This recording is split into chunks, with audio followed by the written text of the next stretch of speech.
अब मैं बताती हूँ, मुमताज जी जो है मैसूर में, मुमताज आंटी जो है, इनकी कुछ लगती है, उसके बेटे ने मुझे ताज में, यहाँ पे ताज में मेरे साथ ऐसे बैठ के ऐसे पूरा वीडियो वायरल किया था।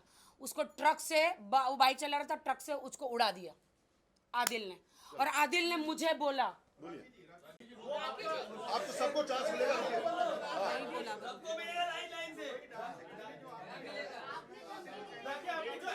दुबई डांस अकेडमी जो है वो आदिल का कहना है कि आदिल का भी शेयर है दुबई डांस अकेडमी। क्या सबूत क्या लेकर आए?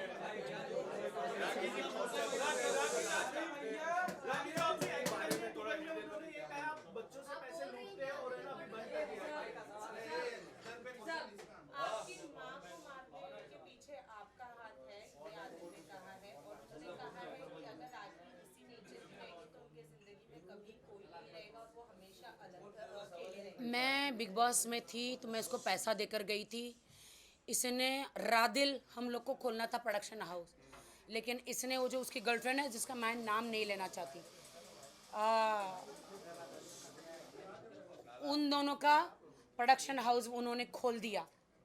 उन्होंने उसके नाम का प्रोडक्शन हाउस खोल दिया। मेरे पैसों पे मेरी ऑफिस, मेरा हस्बैंड, मेरी ज़िंदगी ऐश कोई और कर रही है। आप समझ रहे हो? और मैं पैसे देकर गई थी, वो मेरे पास पूरे रूम बुक करने के पूरे प्रूफ है। कितनी कितनी लड़कियों के साथ होटलों में इन्होंने किया, वो सारे प्रूफ है, सारे वीडियो, सारे प्रूफ है मेरे पास। और मेरी माँ को इसने कभी पैसा नहीं दिया। मैं 10 लाख रुपया देकर गई थी। मेरी भाभी ने हाथ जोड़ के, इसकी माँ कोमा में चली गई है, इसकी माँ कोमा में चली गई है, 1 मिनट, इसकी माँ कोमा में चली गई है, पैसा दो। ये फ़ोन नहीं करता था, बिल्कुल भी भाभी का फ़ोन नहीं उठाता था। और मेरी माँ कोमा से ऊपर चली गई। और शर्म आनी चाहिए, लानत है इसके, थूकती हुई इसके मुंह पे। कहता है आदिल खान दुरानी, थूकती हुई इसके मुंह पे, कहता है कि जिस दिन इसकी माँ मरी वो बिरयानी खा रही थी। नहीं, प्रेस कॉन्फ्रेंस आप लोगों ने लिया, देखा हमने भी है यार उसको। सबको एक एक पॉइंट है हमारा। कौन सी औलाद है, चाहे इंडिया ही नहीं बाहर भी, कौन सी औलाद है जिसकी माँ जिस दिन मर जाए वो खाना खाए? आपके सबके सामने सबूत है। उसने क्या बोला? उसकी माँ 3 बजे मरी, वो जाने रही जब तक मीडिया नहीं आएगी। पठान का रिव्यूज चल रहे थे। और आपको लगता है कि मैं तब तक, आप लोग मीडिया वाले हो, सच का सच, सच का झूठ आप लोग बताते हो। आप लोग कब पहुंचे? जब मैं ऊपर से नीचे आई, बॉडी बांध के, मैं, मेरी अकेली, मेरी फ्रेंड राश्री और फाल्गुन ने, आप नहीं थे, राश्री और मैं, मेरा भाई, हम लोग थे तब। मैं जब ऊपर से नीचे आई तब आप लोग नीचे थे ना? क्या ऐसा हुआ था कि जब आप आने के बाद में ऊपर गई थी? ऐसा नहीं हुआ था। नहीं, पहले सवाल आप नहीं पूछेंगे।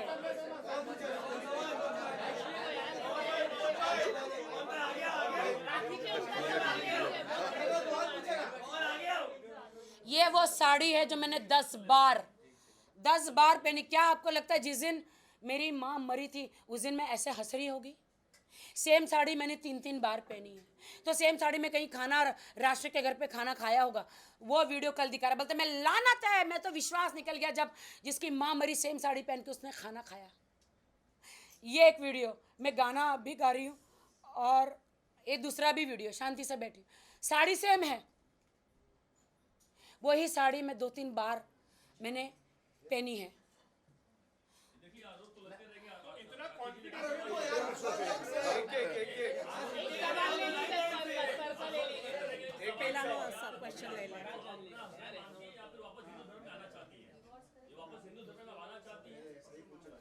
नहीं, मैं आदिल को अपना हस्बैंड नहीं मानती हूँ अब, क्योंकि मैंने डाइवोर्स मैं फाइल कर रही हूँ। उन्होंने इतने घिनौने इल्ज़ाम मेरे पे लगाए हैं कि रितेश और मैं लंदन में एक कमरे में थे। तू तेरे ऐप छुपाने के लिए मेरे पे इल्ज़ाम लगा रहा है? मैं तो लॉयल हूँ। रितेश ने तो सब बता दिया कि मैं तो लंदन गया ही नहीं हूँ। रितेश ने तो बता दिया, आपके सामने बोल दिया उसका पासपोर्ट का। और नहीं, नहीं, एक मिनट पहले मुझे कंप्लीट करने दो। मैं तो लॉयल थी। मैं तो जब से शादी करी आदिल के साथ रितेश को मिली भी नहीं। मैं तो लॉयल थी। मैंने निकाह किया और मैं इस्लाम कभी नहीं छोड़ूंगी। बहुत जल्दी आपको 25 तारीख को एक गुड न्यूज़ मिलेगा जो मैं अभी नहीं बताऊंगी। वो खुदा ने मुझ पर रहम किया है क्योंकि मैं नमाजी हूँ। बोलो बेटा। राखी, कल जो है आदिल ने कहा है कि आप लोग की शादी को वो मानते ही नहीं, यानी आप लोग शादीशुदा है ही नहीं, क्योंकि फाल्गुनी जी he says that there is a point of polygamy because he believes that she is married to Ritesh, which is why until and unless the last husband is not dead she cannot marry another woman, another man. तो फिर वैसे ही हुआ ना। नहीं, तो फिर वैसे ही हुआ ना। अगर अगर अगर रितेश की शादी पहले हुई है, अगर उसका डाइवोर्स नहीं हुआ, अगर समझो मेरी उसके साथ शादी हुई तो मेरी भी शादी लीगल नहीं है। बिल्कुल, क्या बात। मैं हाँ, बताओ एक ही भैया। इनके सवाल का जवाब देना चाहूंगी कि इनके साथ रह के मैं बन गई हूँ। उनको जो भी कहना है, शादी हुई थी नहीं हुई थी, उनकी शादी लीगल है या नल एंड वॉइड है, फैमिली कोर्ट है, वो फैमिली कोर्ट में जा सकते हैं और इस शादी को नल एंड वॉइड प्रूव कर सकते हैं। आदिल और वो आज शा- भी, सॉरी हाँ। आदिल आज भी कह रहा है कि राखी मेरी बीवी है और मैं उससे बहुत प्यार करता आज बोला है। हूं। ठीक है, तो इतना सरप्राइज होने की जरूरत नहीं है जी। हाँ? सिक्के के एक दोनों जर्नलिस्ट पहलू- कह रहा है। एक मैं बड़े ही ऑफिशियल स्टेटमेंट दे रहा हूं आधिकारिक तौर पर कि आज भी आदिल राखी को अपनी बीवी मानता है और बहुत प्यार करता है। ये प्रेस उसका कॉन्फ्रेंस के बाद स्टेटमेंट है प्रेस और उसको कॉन्फ्रेंस आप नोट कीजिए। कल की प्रेस ये आज कॉन्फ्रेंस की के बात बाद। कर रहा हूँ। और मैं रितेश के बारे में कहना चाहती हूँ। रितेश बहुत अच्छा इंसान है। जब लॉकडाउन में मेरे पास खाना नहीं था, मेरे पास अनाज नहीं था, मेरी माँ को कोरोना हुआ, मेरी माँ को हॉस्पिटल पहुँचाने के लिए घर में 1 रुपया नहीं, कहाँ से कमाऊँ, क्या करूँ। रितेश एक भगवान जैसे मेरी ज़िंदगी में आए। मेरी माँ का ऑपरेशन 4 बार कराया, करोड़ों रुपए खर्च किए। मैं वहाँ पे मैं एक ऐप पे जाती थी ताकि मुझे कुछ मिल जाए पैसे। मैं कोरोना के नाम में अनाज भरूँ। वो कहाँ से अनाज मेरे घर में बेचता था, सब्जियाँ बेचता था कोरोना काल में। तो रितेश मेरी ज़िंदगी में एक भगवान की तरह आए। मेरी माँ का इतना सेवा किया, इतना सर्जरी कराया। एंड तक मेरी माँ के ज़बान पे आदिल नहीं था, सिर्फ रितेश था। अच्छा राखी, आदिल का ये भी आरोप है कि आप हर किसी के पास जाके 3 लाख 2 लाख 1 लाख डोनेशन लेती थी अपने माँ के नाम को लेकर। रेलेवेंट क्वेश्चन है। काफी लोगों से आपने सिर्फ अपनी माँ की सिंपैथी को दिखाकर किसी से 4 लाख लिए, किसी से 3 लाख लिए, किसी से 2 लाख लिए। ये डोनेशन आप लिया करती थी क्या? मेरा क्वेश्चन है, अक्सर जवाब देने दो भाई।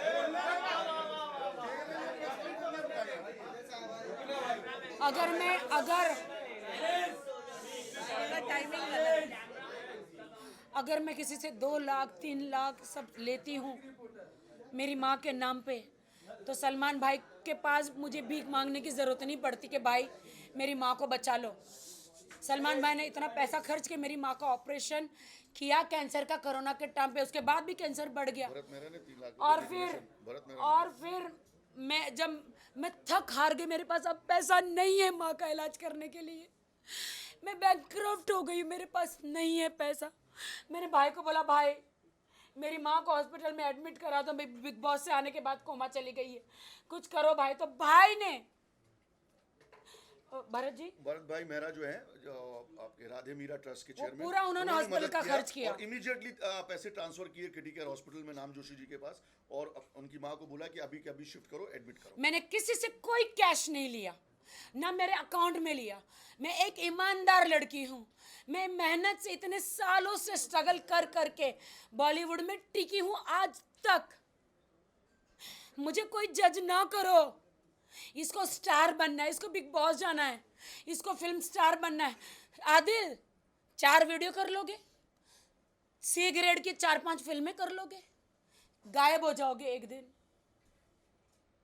एक लड़की को इतना बदनाम मत करो। फाल्गुनी जी, जैसे अभी राखी ने कहा था कि 1 करोड़ 60 लाख जितने उन्होंने इन्वेस्ट किए थे गाड़ियों में, तो उस चीज को लेकर अभी क्या स्टेटस है? वो आप बताइए जो चेक अच्छा हाँ, ये बहुत ये अच्छा बताएंगे, क्वेश्चन है ये बताएंगे। कि आदिल दुरानी ने कहा, सुनिए, उसको रिलेटेड डिटेल में मत देना, कोर्ट में पेंडिंग है। हाँ, आदिल दुरानी ने जो कहा कल प्रेस कॉन्फ्रेंस में कि राखी से उनको 90+ लाख कुछ लेने हैं, 95 लाख लेने हैं, तो मैं आपको बता दूं कि तकरीबन जनवरी में आदिल दुरानी ने एक पेपर में साइन किया और उसमें उन्होंने कबूल किया है कि 1.5 करोड़ रुपया उनको राखी सावंत को देना है और पीडीसीज दिया उनको। उनका कहना था कि मैं पैसे अभी नहीं दे सकता, मुझे 1.5 साल का टाइम चाहिए। राखी ने कहा कि मैं 1.5 साल की टाइम नहीं दे सकती हूँ, मैं सिर्फ 8 महीने का टाइम दूंगी। तो राखी के जितने भी चेक्स थे पीडीसीज आदिल दुरानी ने 1.5 करोड़ के दिए और मुझे नाम नहीं लेना चाहिए लेकिन आज मौका ऐसा है कि मुझे नाम लेना पड़ेगा। अनस भाई जो मेरी बहन जैसी जो है सना खान के हस्बैंड हैं, वो एग्रीमेंट, वो पीडीसीज आज भी उनके पास है, सारे चेक्स उनके पास हैं। जब मेरा किसी से 95 लाख रुपीस निकलता है तो मैं क्यों 1.5 करोड़ के पीडीसीज उसको दूंगा और एक टाइम लिमिट रखूंगा एग्रीमेंट में कि मैं 30 सितंबर तक ये पेमेंट कर दूंगा। आदिल ने जो बात कही कि 90 लाख रुपीस मेरे निकलते हैं, ये सरासर गलत है। लेन देन होता है कि उन्होंने दिया, उन्होंने वापस ट्रांसफर किया, इन्होंने दिया वापस ट्रांसफर किया। स्टेटमेंट है उनके पास, कल वो स्टेटमेंट हमने भी पुलिस स्टेशन में दिया, उनको भी कहिए पुलिस स्टेशन और कोर्ट में अपना स्टेटमेंट दे दो। फाल्गुनी जी, एक सवाल था आपसे, अब कितने केस जो चल रहे हैं आदिल के ऊपर और कितने आप फाइल करेंगी, कौन कौन सी धाराएं होंगी और कब तक बहुत फाइल केस करेंगी? बहुत केस चल रहे हैं। मैं क्या करूंगी वो आपको नहीं बताऊंगी। मैं जो मुझे करना है वो मैं करके दिखाऊंगी। बात रही एफआईआर्स की आदिल के ऊपर, नहीं तो 6 एफआईआर कर्नाटका इसमें है, मैसूर में है, बहुत सारे चेक बाउंसिंग के केसेस है और एक रेप केस है, बहुत सारे चेक बाउंसिंग के केसेस है जिसमें वारंट पेंडिंग है और बहुत सारे 420 के केसेस है। और ये मैं ऑन रिकॉर्ड इसलिए बात कर रही हूँ क्योंकि हमारे पास एफआईआर की कॉपीज़ है। ये कोई फेक एलिगेशन नहीं है जैसे आदिल करते हैं, वैसे हम कोई फेक एलिगेशन नहीं करते। उनके पास बहुत सारे केसेस है और आने वाले दिनों में उनके ऊपर और भी केसेस, चाहे राखी करे या नहीं करे, उन्होंने बहुत सारे ऐसी चीज़ें की, वो आने वाले दिनों में और केसेस होने वाले हैं। और कल की प्रेस कॉन्फ्रेंस के बाद आदिल ने अपना जेल जाने का दरवाजा वापस खोल दिया है। उसने कोर्ट के टर्म्स एंड कंडीशंस को वायलेट किया है, वो राखी के केस में किया है या मीडिया कोई ट्रायल भी शुरू केस कर में। दिया है। पहले मैं नहीं आई थी, आज मैं जब उन्होंने कल आए मुझ पे इल्ज़ाम लगाए, इसलिए मैं यहाँ पे आके उनके जवाब देने आई हूँ। और मैंने कोर्ट में पूरा पेश किया हुआ है। कहते हैं मुझे मारा है, वो लिपस्टिक के दाग है। पुलिस गलत है, मुंबई की मेडिकल रिपोर्ट गलत है। हाँ, देखिए आप जो कह रहे हैं कि राखी सावंत को जो उसने मारा वो लिपस्टिक के निशान है, आप पुलिस स्टेशन जाइए, एक आरटीआई डालिए और उसमें माननीय न्यायालय के सामने भी आप जा सकते हैं, उससे रिपोर्ट निकालिए कि मेडिकल रिपोर्ट में क्या क्या था, क्या राखी को वापस वाकई चोट लगी या राखी के साथ वाकई 377 हुआ या नहीं हुआ, ये मेडिकल प्रूव करता है। तो आप देख लीजिए एक बार जाके और फिर ये सवाल उससे कितना उन्होंने, ये 8 महीने की शादी में मुझे उन्होंने इतना मारा है। कहते कोई राखी सावंत को मार सकता है क्या? राखी सावंत हूँ मैं मीडिया के सामने। एंड ऑफ द डे मैं एक औरत हूँ, एंड ऑफ द डे मैं एक औरत हूँ।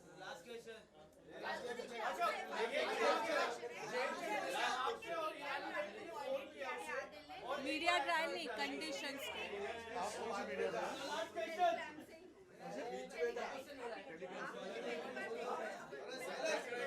उसका फोटो शूट डाला है इन्होंने। डेली टाइम्स ना, नहीं टेली टाइम्स डेली टाइम्स।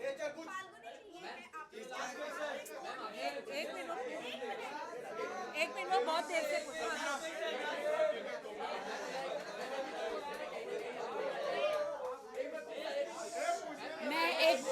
मैं बॉलीवुड में हूँ तो क्या हुआ? एक मिनट कब से पूछ रहा है?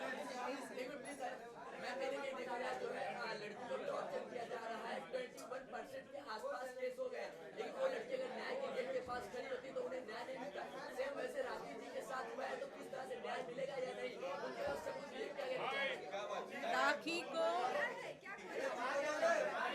क्या मुझे न्याय मिलेगा? क्या मुझे जस्टिस मिलेगा? मैं कोर्ट पर, हमारे हिंदुस्तान के कानून पर विश्वास रखती हूँ। मुझे मीडिया ट्रायल नहीं चाहिए। मैंने जो भी मैं बॉलीवुड में हूँ तो क्या मेरी कोई सच्चाई नहीं? क्या मैं बॉलीवुड एक्ट्रेस हूँ तो क्या मुझे कोई हक नहीं है पुलिस स्टेशन जाने का? मेरे साथ गलत हुआ है, आदिल खान दुरानी ने किया है, मुझे इतना मारा पीटा टॉर्चर किया है शादीशुदा ज़िंदगी में, उनके इतने अफेयर्स रहे हैं, मैं इतना सारा हुआ है, लेकिन मैं कभी सामने नहीं आई। लेकिन जब मेरी माँ के साथ जब बुरा हुआ तब मैं आई हूँ सामने। मुझे जज मत करो, कोर्ट पे फैसला छोड़ो। अच्छा उसने ये कहा था ईरान का चेक करने के बाद उनके साथ कोई फिजिकल रिलेशन नहीं था मेडिकल रिपोर्ट में। अरे यार let him prove in the court ना। नहीं, आप कोर्ट का अगर ट्रायल मत शुरू करो। फिजिकल रिपोर्ट नहीं था भाई, तो आप मैसूर कोर्ट में, मैसूर पुलिस स्टेशन में जाइए। मैसूर पुलिस की मैं डीसीपी एसीपी सबकी मैं बहुत रिस्पेक्ट करती हूँ कि इतने क्रिमिनल, ये इसके इतने रिकॉर्ड है, फिर भी इसकी बेल कैसे हो गई? दूसरी बात, क्या मैसूर पुलिस के पास कोई सबूत नहीं? अगर है, अगर नहीं होगा तो क्या इसको ऐसी जेल में डाल दिया? उस लड़की ने कुछ तो वीडियो दिए होंगे। अभी तो आपने मेरे वीडियो दिए देखे नहीं है, जो आदिल ने 45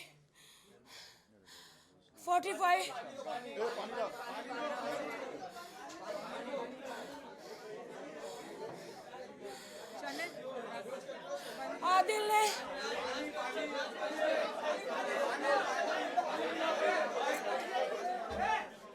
साइलेंस, मुझे बोलना है, ये मुझे बोलना है। आदिल ने मेरे न्यूड वीडियो, आदिल खान दुरानी मेरे हस्बैंड, उसने मेरे न्यूड वीडियो 50 लाख 47 लाख में मेरे हनीमून के टब में बैठी हूँ, बाथरूम में नहा रही हूँ, उनके साथ बिस्तर में हूँ, सारे वीडियो शूट कर करके एक अरब को बेचे, किसको बेचे, जिसका नाम है मैंने आपको भेजा। नाम बताने की जरूरत नहीं। बहुत सारी चीजें ऐसी हैं जो हम बाद में कोर्ट के लिए रखना चाहते हैं। प्लीज वो ट्रायल में मेरा न्यूड वीडियो अभी ट्रायल नहीं करेंगे हम। बताइए लास्ट क्वेश्चन, बीवी का भेजा। लास्ट क्वेश्चन बोलिए। आपसे क्वेश्चन है, अभी आप बोल रहे नहीं हैं कि लेंगे। आदिल आपके हस्बैंड नहीं है, लेंगे। लेकिन आपकी कोई भी आप पोस्ट करते हो, आप रितेश को पहले टैग करते हो, ऐसे क्यों? आप लेट आई हैं एक्चुअली, थोड़ा ये सवाल का जवाब दे चुके हैं। हो गया। मैं रितेश को भी टैग करती हूँ, मैं लकी को भी टैग करती हूँ। अरे भाई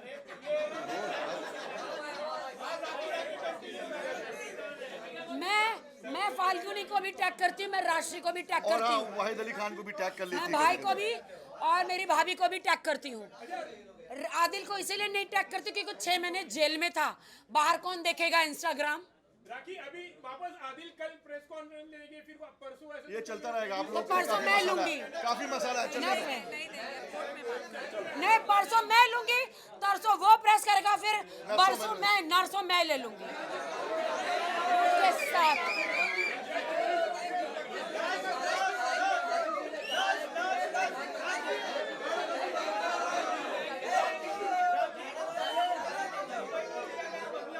आदिल ने कहा है कि प्रधानमंत्री जी को गुहार करेंगे।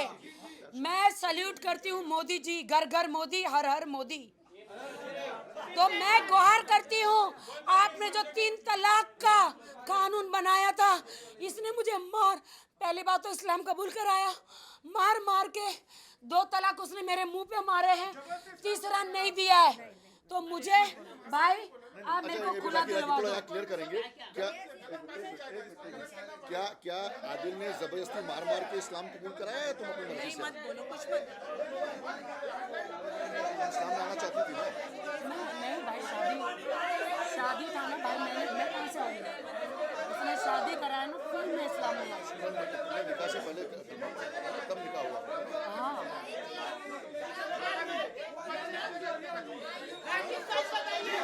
ये पहले क्लियर कर, तो बोलेंगे मार के इस्लाम कबूल कराया। मैंने ऐसा नहीं बोला। ऐसे बोला है वो, ऐसा हो गया। नहीं, मुझे मारा है। अच्छा, ओके। उसको देखिए एक बात हम क्लियर करना चाहेंगे कि राखी ने जो भी कहा कि उसको मारा करता था, ठीक है, वो राखी का स्टेटमेंट है, लेकिन मैं राखी से एक बड़ा अच्छा सवाल पूछूंगा और आप सब प्लीज चुप रह के सुनिए कि क्या राखी सावंत जी, आपको आदिल दुरानी ने मार मार के इस्लाम कबूल कराया, क्या ज़बरदस्ती इस्लाम कबूल कराया, या निकाह में आप उसके प्यार के बाद आप निकाह करना चाहती थी और इसलिए आपने इस्लाम कबूल किया? क्योंकि निकाह में इस्लाम की शरीयत है कि अगर आप निकाह पढ़ रहे हैं तो दोनों ही मुसलमान होना चाहिए और कलमा गो होना चाहिए। तो क्या आपने सिर्फ आदिल से निकाह करने के लिए मैंने सिर्फ उन्हें कोर्ट मैरिज करने बोला था। हाँ। लेकिन मुझे मैं प्रभु यीशु में थी, लेकिन मैं इस्लाम में आऊँगी ये मैंने नहीं सोचा था। लेकिन उन्होंने शर्त रखी थी कि मैं निकाह करूँगा, आपको इस्लाम कबूल करना पड़ेगा। लेकिन मैं प्यार करती थी तो मैंने जिना किया था उनके साथ, मतलब उन्होंने मेरे साथ, तो फिर मैंने इस्लाम कबूल किया और मैं इस्लाम में आई हूँ और मैं इस्लाम की रिस्पेक्ट करती हूँ और मरते दम तक मेरी शादी नहीं रहेगी, मेरा तलाक हो जाएगा, लेकिन मैं इस्लाम कभी नहीं छोड़ूंगी क्योंकि मैं अल्लाह को प्यार करती हूँ। आदमी गलत निकला है, इस्लाम बहुत अच्छा है। मैं मुसलमानों को बहुत इज्जत करती हूँ। मैं एक मुसलमान हूँ और मरते दम तक रहूंगी। चलिए, थैंक यू।